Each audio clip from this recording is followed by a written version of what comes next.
katika pendo lake kubwa sana, aliyashinda majaribu yote,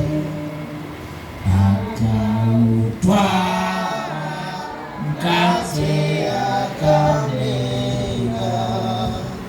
twaeni mle, huu ni mwili wangu, na akawapa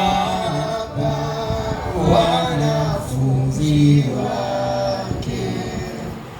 Waheri kila mtu aminiye.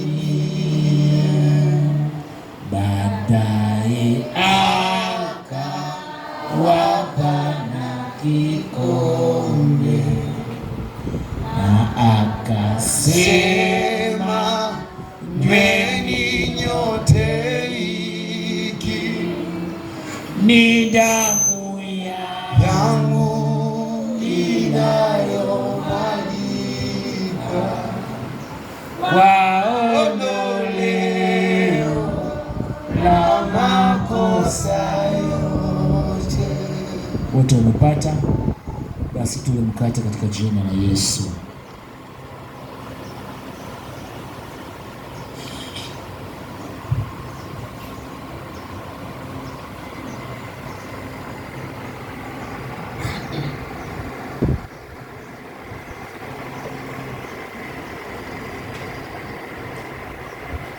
Mathayo 26:27, akakitwaa kikombe akashukuru, akawapa akisema, nyweni nyote katika hiki, kwa maana hii ndiyo damu yangu ya agano imwagikayo kwa ajili ya wengi kwa ondoleo la dhambi.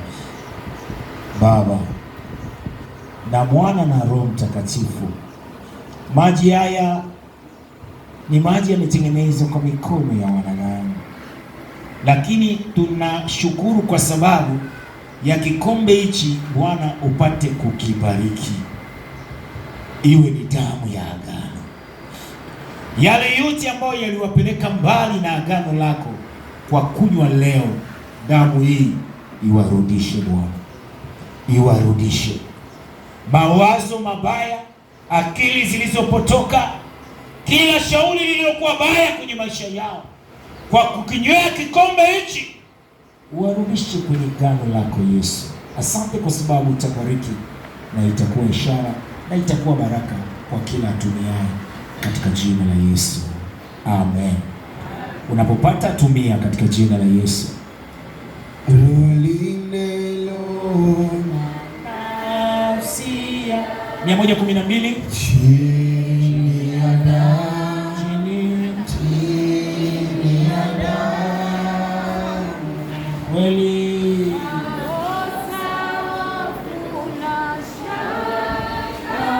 niwe chini ya damu, simama tu, chini ya damu, chini ya damu yako ndani yangu,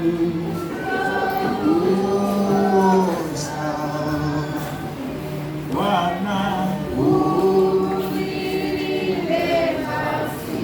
kwa siku zote, chini ya damu yako, matembeleo yawe wenye dhambi, chini ya damu, chini ya damu, kweli